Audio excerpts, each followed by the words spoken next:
À 8 heures, tous les bureaux étaient ouverts avec pour consigne de fermer à 18 heures sauf dérogation spéciale de l'ambassade. Dans ce centre Martino Labo, qui est l'un des plus grands du pays avec 5 bureaux, le responsable revient sur le déroulement. C'est le processus habituel. Il vient, il se présente, il donne sa carte d'identité, on vérifie si son nom est correctement écrit et c'est sur la liste d'émergement. Après ça, là maintenant, on dit son nom à haute voix, puis il fait le processus habituel. Il prend son enveloppe plus les bulletins des 5 candidats et il va les avoir. Choisir son candidat. Ce matin, quand même, il y a eu une très forte affluence. Donc on a pratiquement, présentement là où je vous parle, on a dépassé la barre de 50%.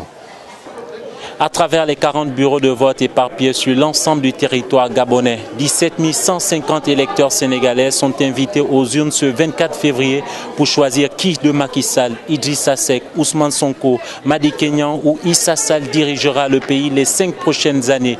Libreville, la capitale gabonaise qui enregistre 71% de l'électorat, compte pas moins de 21 bureaux pour 5 centres. Je vous propose d'écouter ceux qui sont venus porter leur choix sur un des 5 candidats.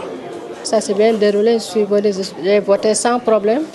Il y avait beaucoup d'affluence, vraiment. Il y a eu du monde ce matin. Nous avons patienté. Heureusement, les femmes ont un avantage, elles ne font pas la queue. Les femmes, les personnes âgées. Donc, c'est ce qui nous a un peu aidés, mais sinon, ça s'est très bien passé. Même si le Sénégal reste un modèle, il faudrait toujours s'attendre à beaucoup de choses, tant que l'élection présidentielle n'est pas encore finie. Que Dieu fasse ce qui est bien. Et avec ce qui est bien, comme on est Sénégalais, on veut que le Sénégal passe bien, sans problème, ni de violence, ni rien. Le dépouillement est prévu juste après la clôture du vote.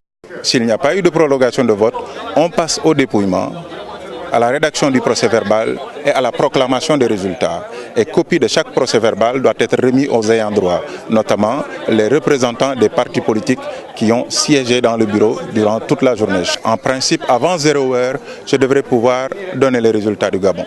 Après Libreville, qui compte 12 296 électeurs, seul Port-Gentil, la capitale économique, fait mieux avec 2 667, soit autant que la Guinée équatoriale qui en compte 1785, ou l'Angola 593.